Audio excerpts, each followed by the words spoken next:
Hi, and welcome to the Mindset Exchange. My name's Katherine Ashmore, and in this episode, I'm joined by the brilliant Marnie Wills, CEO, founder, and AI strategist, whose journey has taken her from international athlete and teacher to entrepreneur and business leader. We talk about what it means to navigate identity shifts through big career changes, how the athlete's mindset can shape leadership and entrepreneurship, and how success evolves from chasing metrics to finding meaning. We also look ahead to the future of work and the role of AI, including why an AI-first mindset is becoming critical for leaders today. And at the heart of it all, this isn't just a conversation about technology. It's about showing up as humans, staying connected, and using AI as a tool to amplify what matters most. Here goes. Welcome, Marnie. Your journey is so multifaceted. For anyone who doesn't know you yet, can you share a quick snapshot of your journey from PE teacher and athlete to AI strategist and founder, please? Sure. So 20 odd years ago, I was a 21-year-old from Australia, qualified as a PE and science teacher, traveled over to London, all guns blazing, ready to start my career. And I hated every minute of it. Everybody in Australia wants to be a PE teacher. It's hard to get a job over there. And then I come to the UK, and London, especially in secondary schools, there's some really tough ones. And PE is not very valued, and not all the kids like PE like I thought they did. So it was an 8-year struggle to continue teaching in secondary schools. However, I was lucky enough to become an amateur athlete. I was playing indoor netball for England and touch rugby for England. So it kind of got me through. The kind of last straw for me in teaching was I was off to a world champs in South Africa for netball. I was a head of netball at the time at a private school as well. And the head basically told me I needed to resign because they couldn't give me another set of time off because I'd already been to Australia for touch rugby as well. I had to resign from my head of netball role, even though I was going abroad to put an England netball dress on. So absolute crazy. And then I decided to start my own business. So I started 2 businesses because that's what you do when you're a high performer. And you've got that competitive athlete mindset. I had a health and fitness business. So I was delivering functional fitness boot camps on Clapham Common is where I started in London, if you know London. And then I also started an early years physical education business. And the reason for early years is primary school PE isn't always delivered by a PE teacher. It's sometimes delivered by sports coaches. And then that kind of morally didn't sit well for me. And I saw a gap in the market in early years. And that early years business is called Sporty Minis and has been running for 11 years now. And thanks to AI, I have changed and revolutionized my business in many ways, which we can talk about, I'm sure. And then fast forward, COVID hits and we all go online. I become quite obsessed with online business, learning sales funnels and Zapier automations and marketing, and the journey's crazy. And I kind of carry that on, and I'm ready to franchise my Sporty Minis business. And I hire a copywriter who was amazing. However, she couldn't quite get out of me who I really wanted to sell my franchises to. And to be honest, I really didn't know either. So, but then the power of AI jumps in, right? And it was before ChatGPT. So it was middle of 2021, and it was Jasper AI. And Jasper started writing all my copy for all my businesses, and they both grew massively. And in fact, I signed my first franchisee the end of 2021, 2 days before going into labor with my second baby. And then fast forward a year, ChatGPT comes out, and I'm already obsessed with my copywriting AI tool anyway. And I use ChatGPT to exit my health and fitness business, writes all my legal contracts, writes the whole programs, absolutely phenomenal. And then I use it again to change my franchising model to a business partnership. That was just over That was about 18 months ago. And to date, I now have 5 business partners, which is phenomenal. And about a year ago, I just started delivering workshops or helping people in business. It was mainly founders or a lot of marketing at the time, definitely helping a lot of people with their marketing using AI, because that's kind of where people start, I guess. So workshops about a year ago. And then at the beginning of the year, launched a consultancy, which is Business with AI Strategist. And here I am today, having the pleasure to talk to you. And you're very welcome. And there's so many things that we can discuss along this journey. And I'd just like to say congratulations for both your innovation, but it's also fascinating to hear how each phase probably built your resilience for the next phase, which is something I'm sure all of us can relate to. And transitions are often where our confidence can get shaken the most. And I'd love to explore that side with you as you've managed so many transitions and changes. And one of the things when we talked earlier of this episode, you talked about the mindset shift that you needed when letting go of your old business. And also you shared with me, if it's okay to share, that you had you stepped back a bit from sport due to injury. So what was the hardest part of that transition, would you say, for you? Yeah, gosh, I think the hardest part of kind of changing in your journey around is a lot linked to your identity. So, giving up being a PE teacher or a head of PE to be an entrepreneur. And it always sounds trendy, but when you're in the trenches, you've got to build yourself up confidence wise, because nobody else does that. And I think being an athlete kind of helps a little bit with that, because generally if you're focused on a goal, an outcome, you've got your plan in place and you kind of just stay in your lane. And I think that mindset from being an athlete definitely helped me keep on that entrepreneurial journey and not give up very easily. But I think when you go from, say, I don't know, being a teacher in a school, or even being an athlete in a team or having a coach, you have a lot of external validation. Mm-hmm. And that kind of keeps you going. Whereas when you're an entrepreneur and you're in business and you're progressing as your business grows, because what gets you to where you are now won't get you to where you want to be next. So you've got to keep progressing as a person. Yeah. You've got to give yourself a lot of internal validation. And it took me a long time to learn that, if I'm honest. And I think my journey probably went like this in entrepreneurship because I was maybe trying to hold on to different parts of my identity. Oh, I'm still a PE teacher, or, I'm still an athlete. And then when you struggle a little bit with injuries, you're not performing at your best, and then your confidence drops. And then, believe it or not, my confidence from sport actually then directly affected, my performance in business. And if I'm really honest and vulnerable, there's 2 times I know exactly when my business grows, and I know exactly when my business plateaus. And it grows when I'm not doing the day-to-day of business, when I have outsourced and I've leveraged the ability for people to do the day-to-day, and I'm doing the top strategic thinking, or depending on which business I'm working with, the lead gen, the stuff that I'm good at. And when I can do that, not that I'm not in my business is not good at the delivery I was, but the more I could outsource the bits around it, the better I showed up. And my business grew more when I wasn't doing the day-to-day. And the times that the businesses plateaued was the times where I felt like I wasn't achieving enough. I wasn't winning medals, or I wasn't launching a new product or service, or I just was addicted to, I don't know, what I thought success was, but now I can look back and go, well, actually my success was now enjoying where I've got to. And my success is knowing what I want to do next. Whereas before, success was almost ticking boxes and achieving this and earning this much money, or I don't know, having an extra franchise or winning another medal. Like, success was so metric based, whereas I think now for me success is very qualitative based, if that makes sense.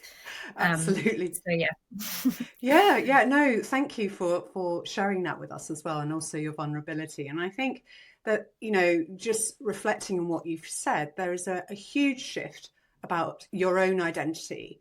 What role would you say reconnecting with your values plays within rebuilding your direction within that, would you say? Oh, yeah, massive. And my values have changed, I guess, as I've got older and wiser, definitely. But I think the value that I definitely have always um, held on to has been opportunities. And it's the opportunity that I create for myself. I'm addicted to that. Like, what can I build now? Or how can that help me here? Or how can I be the best version of myself? Like the opportunities. But then I love creating opportunities for other people as well. Whether that is creating a business for them, you know, with AI, or creating a business opportunity with them to become a partner with me, or, you know, creating an opportunity for them to do something quicker, better, and faster because of AI. And when I really kind of held on to that as my main value, it's almost everything I seem to do just links back to, is that a good opportunity? Like, almost every time. And it's really helped, actually, if I'm honest, it's really helped that shiny object syndrome that I know a lot of entrepreneurs have. And I guess having an ADHD brain, some traits of ADHD brain function, I definitely know that has been something that's probably thrown me through few curveballs on my journey. But being able to now realize that opportunity, creating for myself, but also the ability to create for others, has like just massively increased my confidence as a business owner. It's almost like, actually, it's got a light and a shadow side, because it's given me so much confidence that I'm like, oh, I can help you. What do you need help with? What do you need help with, Katherine? I've got this. Like, you know, tell me what you need, you know. But then the shadow side of that is, who am I serving? What is my niche? How do I get my message across? And I guess that's been, if I look back, that's probably been something that has maybe been a light and a shadow side of my whole entrepreneurial journey. But yeah, connecting back to your values, like you said, is just honestly so important, not only just for business, but for you as a person. Yeah, and it can also help establishing the values of your business as well, because they can be slightly different, and that's okay. You touched on lightly how having that sort of like athlete mindset has been quite helpful in certain ways. And I'd like to explore that a bit. I know we talked about it and the similarities that we have offline, but I'd like to share it for our listeners, because your background as an international athlete brings such a unique lens. And I'd like to talk about how you can utilize that mindset to help in business. Do you see any similarities between the mindset of elite athletes and successful entrepreneurs? Or are there differences people might not expect? Oh my gosh, the list is so long. I'll try and Sorry, I'll just fling it in there. I believe the list is so long. And yeah, I think I'll start with probably some of maybe the top three key ones that I think. I think first and foremost, having that athlete mindset, and it doesn't matter what level you are. Like, I've never been paid to play, so it's very amateur. In depending on which sport, sometimes I had expenses paid, other times I even had to pay to go, you know, to a World Cups, for example. So it's very amateur. But as an athlete, you still have a mindset of strategy, like the mindset of strategy. You almost reverse engineer everything. What are you training for? You're here, right? This is where, if I take, I don't know, the 2024 World Cup that I did last year, it's my fourth World Cup. I'd had a bronze medal already. I really wanted to get a silver medal with our team. We were really there. My team would have said we were going for the gold, but I'm a little bit more realistic and knew that the goal was probably out of our reach, but silver was definitely there. So we reverse engineer it. We got 2024. We know where we need to be. We need to back up to get there. So then we go 2023 and we have to go to Australia to compete against the best in the world. You know, then we go 2022 and we have to come together as a team and make sure there's very little changes, and then reverse and engineer that. Where do we have to be in 2021? And it's almost like a 2, 3, sometimes a 4-year cycle. But that strategy is almost, we do it in business. It's what's our 1, 3, or 5 year goals, right? Or even just yesterday, I was an amazing local networking group, and there was a psychotherapist doing 90-day goal setting, right? And I was like, oh gosh, I've heard this so many times was my ego got in my way and was like, oh gosh, I've done this so many times. But then I was like, okay, let's be curious. You love putting a strategy to this. It's like a natural thing I love to do. What strategy can I put to this 90-day goal planning, right? Mm-hmm. And all of a sudden, by the end of the afternoon, I was like on fire because I had gone, this is exactly what I achieve in 90 days. And these are the steps backwards to get there. We do that as an athlete and we do that in business and we probably do that in life as well. Like that's how I ended up in the UK. I'm like, okay, well, I want to travel. What do I have to do to travel? Well, I need a degree that's going to help me go places. We do that naturally in life, but we probably don't realize it. So strategy is probably, the first, I guess, mindset or skill switch, quality switch over there. I think the next probably most important bit is those 10% gains. Yeah. How do you get 10% better? How do you get 10% advantage? How can you get 10% more out of yourself? And that has probably been something that I have done for years and years. And I think I first remember, oh gosh, I must have been about 14 or 15. And it was for a netball team. And we just started introducing dynamic stretching. I mean, I'm showing my age now. Dynamic stretching over static stretching. And the whole idea was you're getting 10% more flexibility and mobility. And like that long ago. And that was probably my first introduction of little things you can do just for that marginal gain. And that is a massive skill swap, I think, from athlete to business. And then probably the most important would be, and I come from team sport, but I know individual sports are like this, is that whole saying, there's no I in team. Mm-hmm. There's no I in team. It's not about you. It is about your team.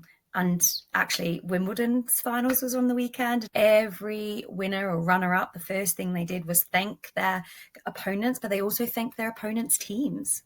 Because they know that there's one athlete out there competing, but that one athlete never gets there without their team around them. And to get the best out of yourself, you've got to get the best out of the team around you. And that's the same in business. Like whether you're a solopreneur and you're outsourcing and you have a VA, or whether you're a solopreneur, your team is still your clients.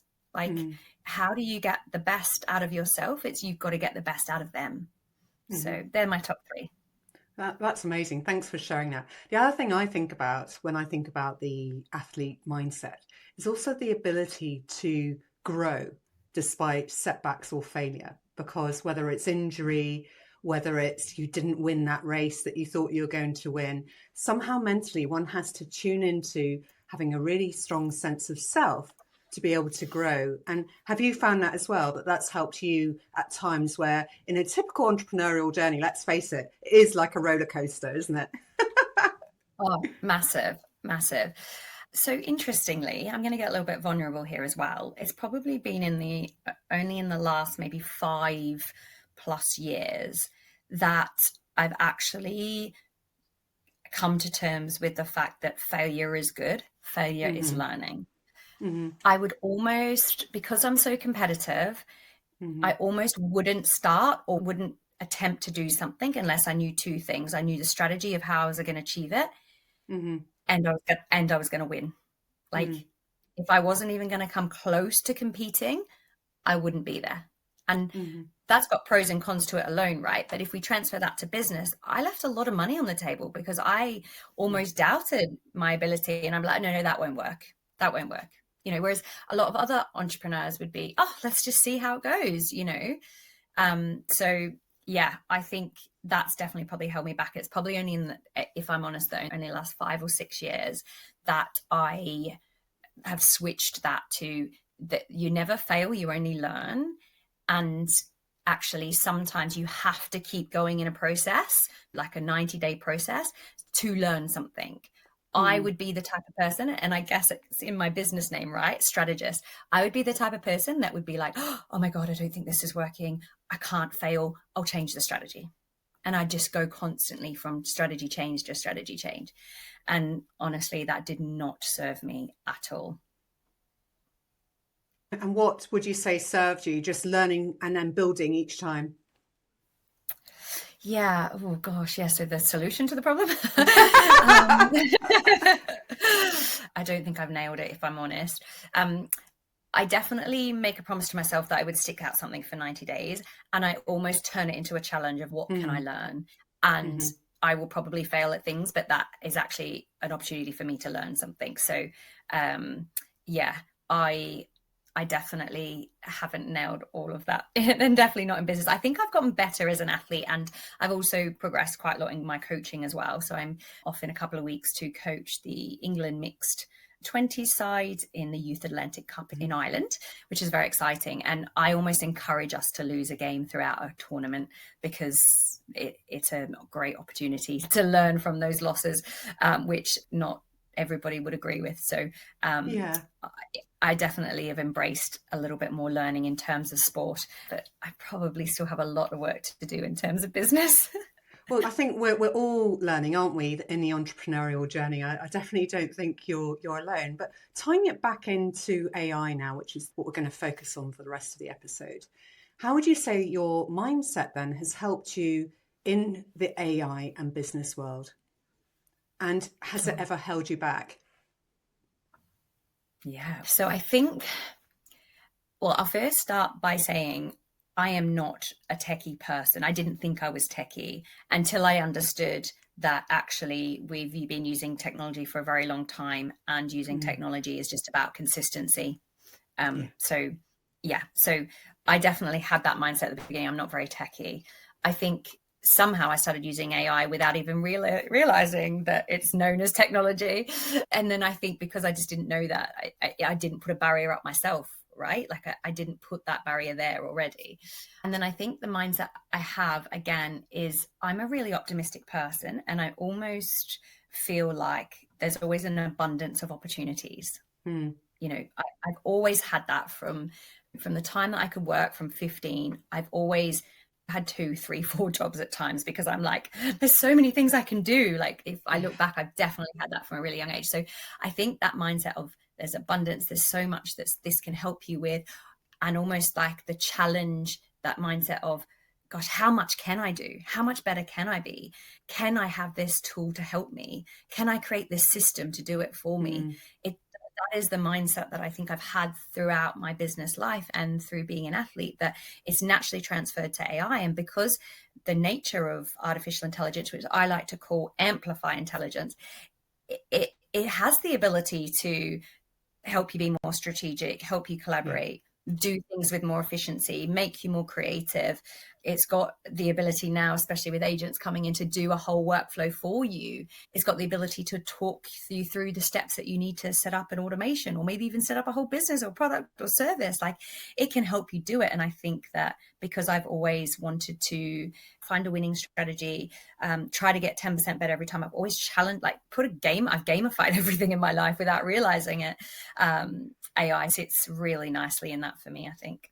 Yeah. And but also AI can feel really overwhelming, can't it, for many leaders? And you've carved a niche around it. And in your work now, you focus on helping leaders think like thought leaders with AI, which you sort of touched on briefly in what you just said. Not just about tools, but about outcomes. And what does that look like in practice for a business owner? Let's start with one of my favorite questions, because actually, if I pose this question to you, you might be able to help me kind of break it down, to answer that question. Nice Because I don't really deflection. know. I don't really know how I got on to kind of going down thought leaderships and strategy. I think, again, to be fair, you really pulled it out of me very well. Opportunities and strategy seem to be two words that I seem to go down quite a lot. Okay, so here's a question for you. Are you building the next Uber, or are you still running a taxi company? And that is precisely the question that I think people should be asking themselves. It's what's next? How can we Yeah. make things easier? And that's such a powerful shift in perspective. And like you, I'm very much of the opinion that it's an adjunct, it's a tool, but you're the person in the driving seat. And it's such a shift in perspective, focusing on the outcomes AI creates rather than the tools themselves. Now, before you've said that 64% of jobs in Gen Alpha will do in the future don't even exist yet. So from your perspective, what are the skills or mindsets we need to cultivate today to prepare for that future? Yeah. Yeah. And actually, I think I can answer that. And I can answer that by also quickly coming back to the Uber or taxi company, because there's no right or wrong answer to the Uber or the taxi company, because there's still taxi companies. They're just doing things more efficiently and they have adapted to the technology. And then there's Uber, who's always innovating, always making things, trying to stay ahead of the curve. So there's no right or wrong answer for any business or any leader in business at all, which brings me back to the skill set and the qualities I believe that we should start to be highlighting for individuals to bring forward, especially the youth coming through. And that is to have your own perspective. We all, as humans, have our own domain expertise. It's our knowledge, it's our experience and our perspective. And every single person on this earth has it, even my 8-year-old. She has knowledge, she has experience, and she has perspective of something. She's more than happy to tell me her thoughts on what's happened in her day or something that happened in gymnastic class last night. She's got a perspective on something. We all have that. And we're going into a world where artificial intelligence, generative AI can create anything for us.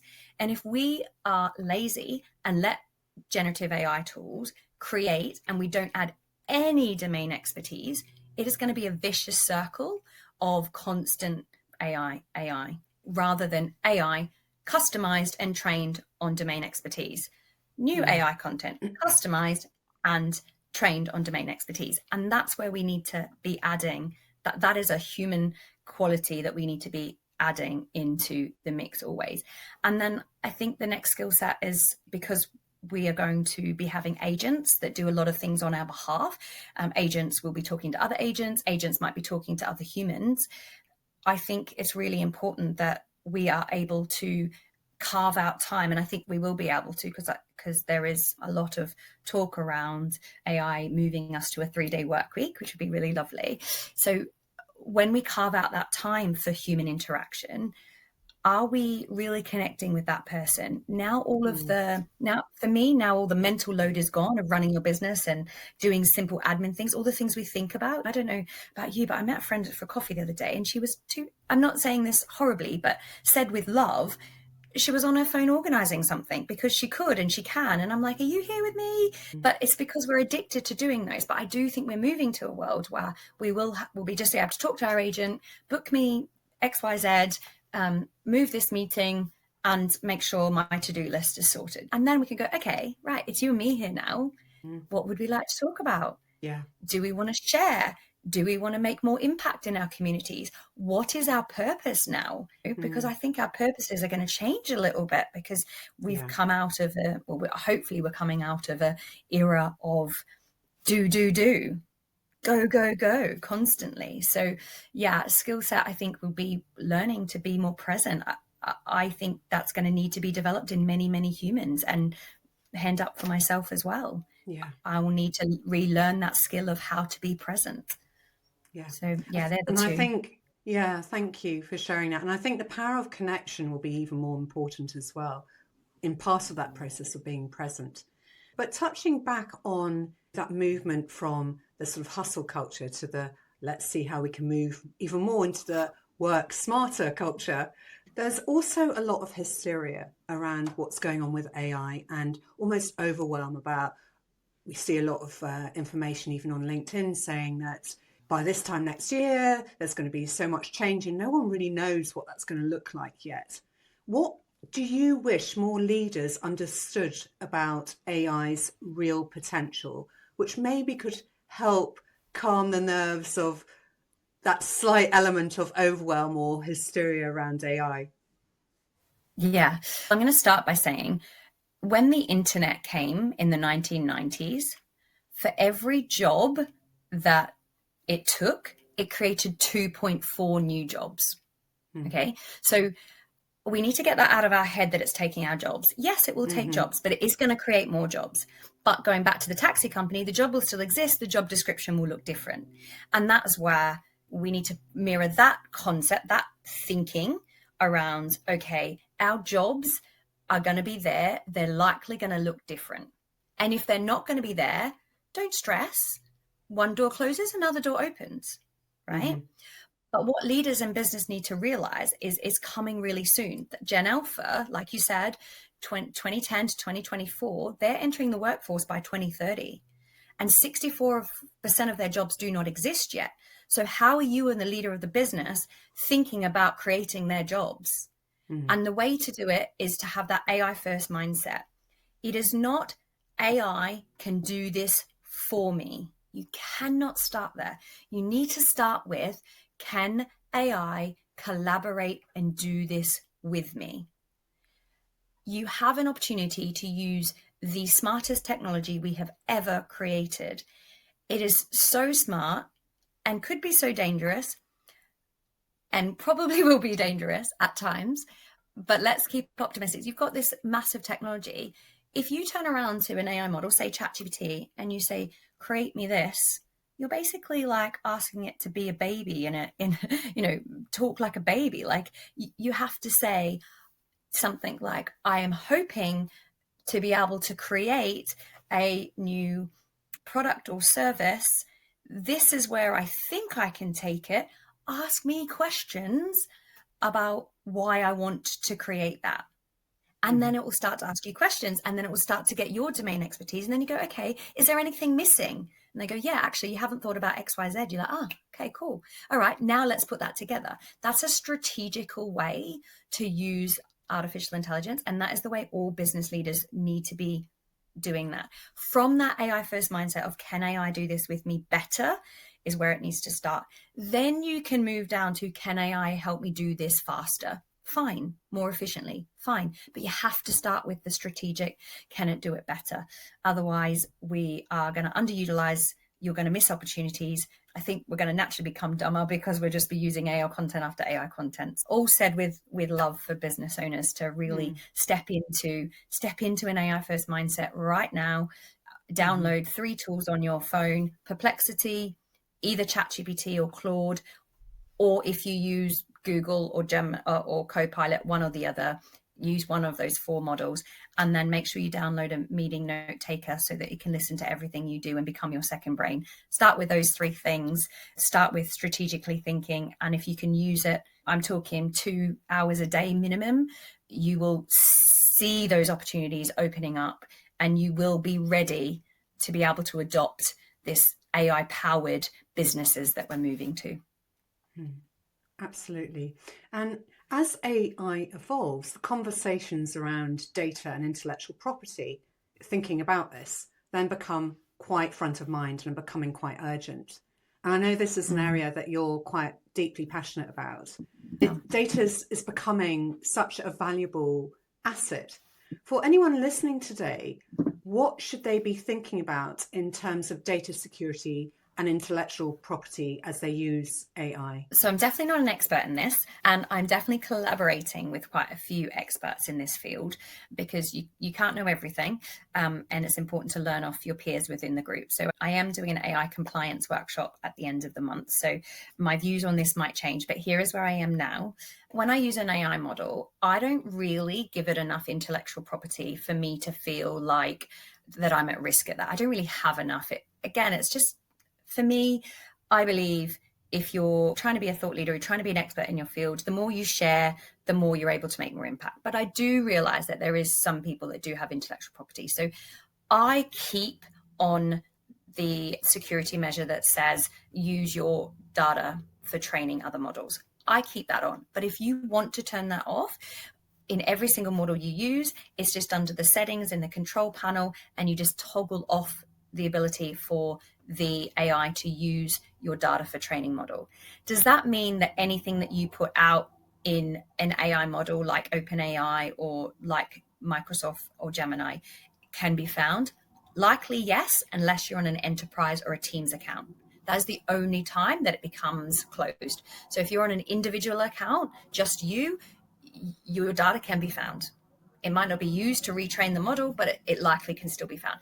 If you're on a ChatGPT Teams or Enterprise account, or you're on a Gemini workspace, or say a Copilot, a Microsoft account, you are closed. You are good.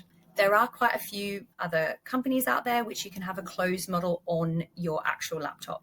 One's called LLMs, I believe, and there's quite a few out there. Again, if you use Perplexity, you'd be able to find a long list of them. But depending on where you are on your kind of security and data, it's just something to be aware of. I think the next thing to be aware of is there was an EU AI law that passed in the 1st of August 2024, and then by the 1st of September 2026, all companies must have an AI policy and procedures. They must be transparent about how they are using AI in their business and how they're collecting data, which we already have anyway with GDPR and a few other policies and procedures we've got to have anyway as a business. So the only thing extra is by almost this time next year, we have to have a policy that we showcase on our website or when we give to clients that says, this is how we're using artificial intelligence in our business. There might be quite a few changes around that. I know there's some more laws looking to be passed in government now. I don't know a lot about it, but I do know that a lot of it is around IP. Elton John was really, really big trying to protect IP of creatives. So that law is very much still in the process. So yeah, I think we have to know as businesses that is coming. And as there's a lot of tech lawyers out there now, that's who I'm doing the AI compliance workshop with, is a tech lawyer who's specializing in AI. So I think just like GDPR, when it kind of almost hit, there was a lot of people going, here's how you abide. So I think that's coming. That's just something to be aware of. I think within the next 6 to 12 months, we'll all have access to more information about that. Yeah, did I answer that question? Yeah, you did. Thanks for giving your tips. And then talking about the tips and the practical side of it, for those listening thinking, where do I even start with AI? Can we break that down into something actionable today? So if anyone wants to integrate AI strategically in their business, where would you tell them to start this week? I'm actually going to start with use AI in life, because AI is changing our human operating system. And what I mean by that is it's changing the way we personally, forget business, because humans are business. Think about you as a human. AI is changing the way that we access information. It's changing the way we communicate, and it's changing the way we make decisions. But if we look back at history, print did that in the medieval times. Print changed that. Every single thing. It changed the way we access information, made decisions, communicated with each other. And then there was probably some stuff in the middle, but let's fast forward to the internet. That massively changed our human operating system. Massive.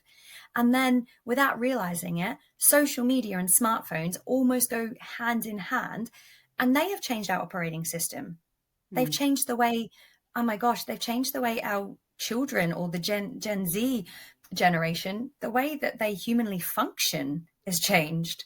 It's changed so much. So AI is doing that for us humans. So where you start, for me, you download Perplexity, and all those things that you would go to Google for, go to Perplexity, because Perplexity searches so many more websites for you, and it tells you the answer. Rather than putting something in Google and then looking at all the listings, Perplexity gives that to you, and it also gives you an opportunity, suggests follow-up questions that you might have, which is amazing. So I would start to change the Google it to Perplexity. Use Perplexity, or you can use ChatGPT, but I love Perplexity. That's my kind of go-to. So that would be the first thing, is just think about things you Google, think about life first, even before business. And then I think the next thing would be get comfortable talking to AI. My favorite AI to talk to is Claude, but I think if you're going to start anywhere, start with ChatGPT, because it's well known. It's like the Swiss Army knife of large learning models, LLMs, and just start talking to it. Press the voice mode and just say, hi, chat. If you haven't started before, I'm Marnie. Today, I've just dropped my children off. I've taken my dog for a walk, and I'm about to jump on a podcast, The Mindset Exchange with Katherine. What are some of the things that I've talked about recently, or ask me questions, think of some topics that I could talk about on this podcast, and then it will start asking you questions. That's just a general example of how to chat, but I try and chat a voice mode any of my AI models at least once a day. Sometimes it's to offload, sometimes it's to ask general questions and be creative. Other times it's to solve a problem. I spoke just yesterday. I have a staff member who is constantly sick. What do I do? How do I encourage this? My first thought was, and I did say this to Claude, I said, I'm being really harsh, but my first thought was, I'm going to take away the bonus, but then Claude go, well, actually, Marnie, that's not really your style. And, have you thought about other incentives? So that would be my second tip, would be start to use voice. And then my third one would just be find some trusted sources, subscribe to some newsletters, find one or two really good podcasts related to your industry that talk about AI, and just find some trusted sources and set yourself aside. Maybe it's a Monday morning dog walk, or maybe it's a journey to pick up the kids and you're listening to a certain podcast, or maybe it's you and your team are doing a project together and you've got a AI podcast in the background. Just block out some time to do that, because especially as business leaders, and I don't say this to overwhelm people or to be harsh, but if you bury your head in the sand, you will sink. There is no question. We are in a massive change, and it's really easy to be overwhelmed. And even, I'm not even exaggerating, last week I spoke to a tech company, I spoke to a cybersecurity leader in a company, and I spoke to a marketing agency, and all three of them said the same thing to me. I know I'm behind with AI. I just feel overwhelmed, and almost so overwhelmed I don't know where to start. And they're people that are in the industry. And I'm like, don't worry, let's do a strategy session. And the first thing I said, I said, believe me or not, the first thing that you need to do is use AI every day in life, because it will open your eyes up to the possibilities. And then your brain, you're a natural leader, your industry and business, you are where you are because you're awesome at what you do. Let your creativity allow you to keep progressing in your AI journey. And you do that by just using AI for life. So, yeah. 100%. And you talked about a shift from SEO to geo search. Is that what you touched on earlier? Yeah. So probably what I didn't get into is we think website is going to be moving away from click. Website is going to be moving to voice, and you're going to talk to an agent who will scroll a website and find the information that you need, or you're going to have an agent that does it for you, right? So that means that search engineization has slightly been changed the term, and depending on who you listen to, it's called AEO, or it's called GEO, generative engine optimization. I don't think that's the name it'll settle on. I think there's another name probably coming, but the concept is the same. Search engine optimization includes websites and social media channels. Now, what is happening is when instead of going to Google now, or sometimes instead of going to Instagram to look up something, we're going to an AI. My favorite, like I said, is Perplexity, but you might go to ChatGPT or you might go to Gemini. And because we are now asking large language models, those large language models are trying to find the content somewhere. And if you're on your website, especially, or on social media channels, if you're using hashtags, which is what we used to search, a search engine optimization is a lot about, or keywords in websites, that is only a small piece now of being found. Generative engine optimization are actually, the AIs are optimizing for three things. They're still looking for keywords, but they're actually looking more for authority building. They're looking for quotes that say the podcast host of the Mindset Exchange. They're looking for authority words, right? They want to give you the best of the best. So now when you write your content, it's very, very important to almost have a personal branding touch to it, or the CEO of, or the founder of, or the creator of.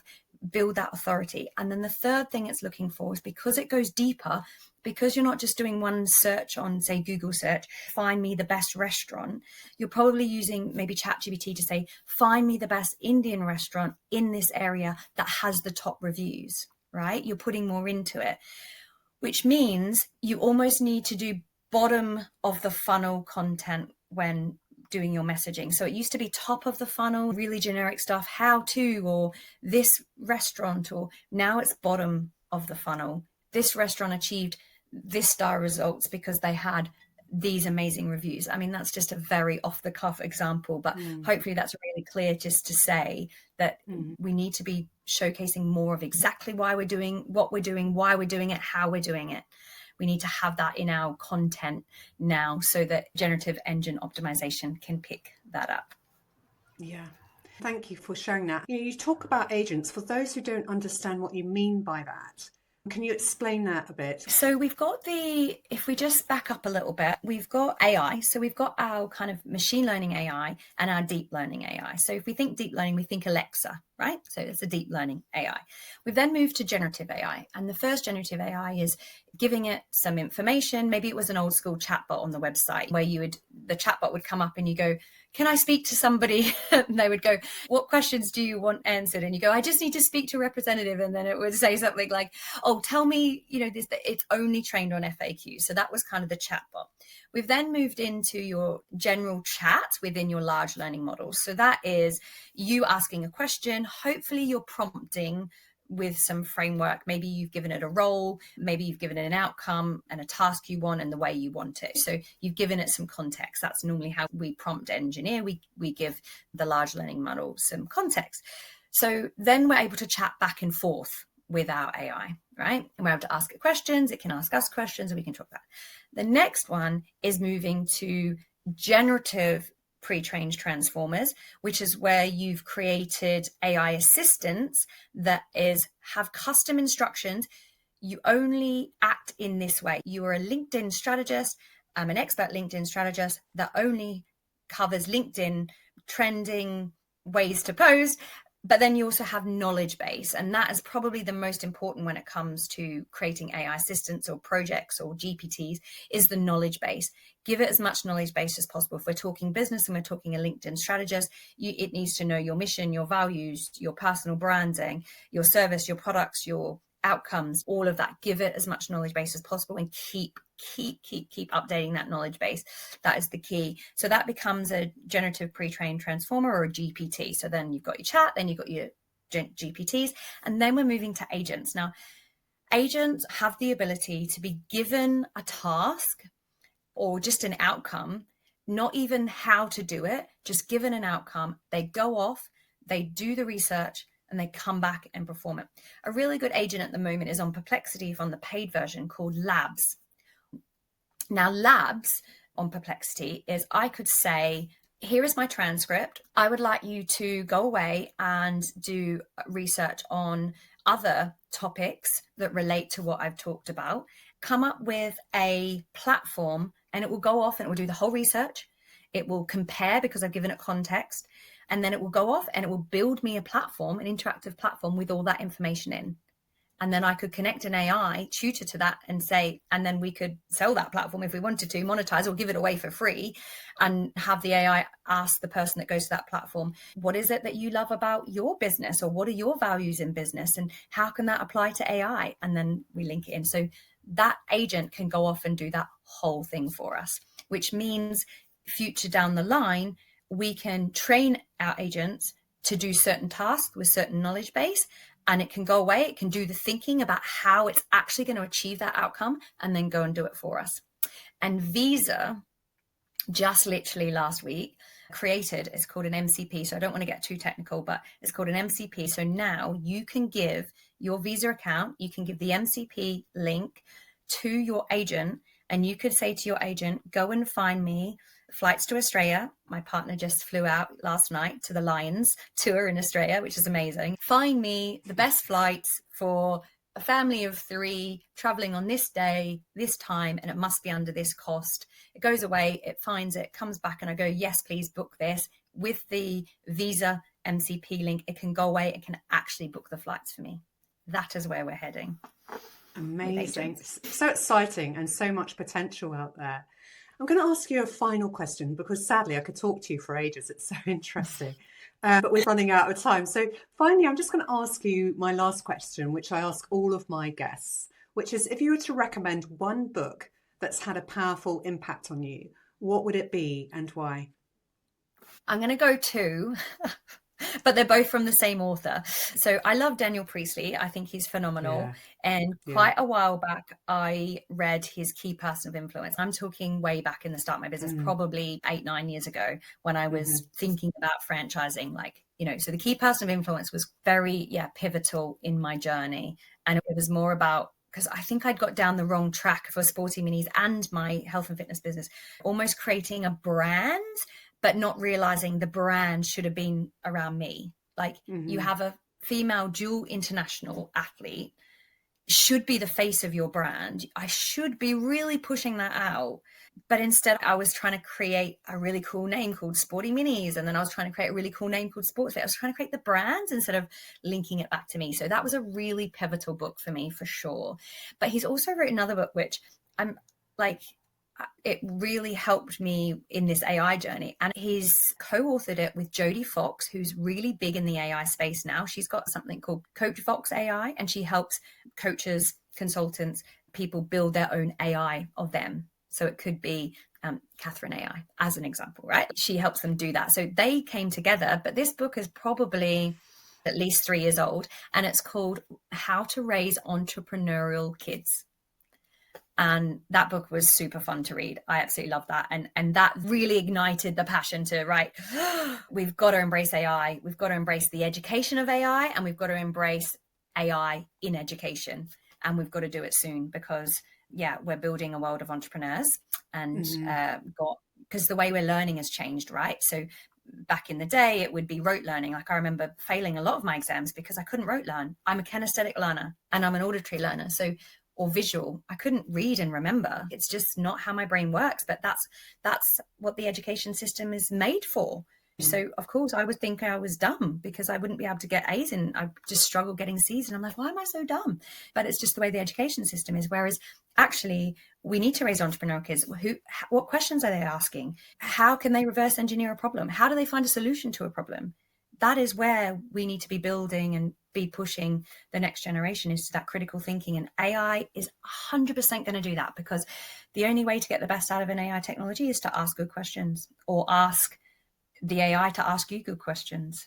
So education is changing, the way we're learning is changing, our human operating system is changing. And we definitely need to be trying to raise entrepreneurial kids, even if they don't go and become an entrepreneur. It doesn't matter. The skill sets they need are going to be really important, especially since 64% of their jobs do not currently exist. It is crazy. I got a bit passionate about that. Sorry. No, I'm with you. I'm completely with you. And I think it's such a wonderful, inspiring note to finish with. Thank you for sharing everything that you have today. And the Daniel Priestley books really tie everything together that we've talked about today so beautifully as well. Thank you again so much for joining me. Your story is such a reminder of the power of mindset, of agility as well, and curiosity, and how these qualities can prepare us for the future, whatever tools are going to be coming or used along the way. And I'd like to finish off this episode with just one thought. AI is a tool, and as you said, it's the questions that you ask it. So you are the thinker. How are you going to harness AI to amplify your ideas rather than dilute them? Thanks again, Marnie. Thank you for tuning into the Mindset Exchange. If you enjoyed today's story, don't forget to subscribe, as episodes are released on an ad hoc basis. What did you think? Did any of it resonate? Let us know in the comments. Marnie's story is a great reminder that how we think and how we adapt really does shape the paths we take, whether that's in sport, business, or in the fast-moving world of AI. And if the AI side of the conversation left you feeling a bit overloaded, I've put together a scorecard that can help you work out where you stand right now and where to focus next. It's in the links.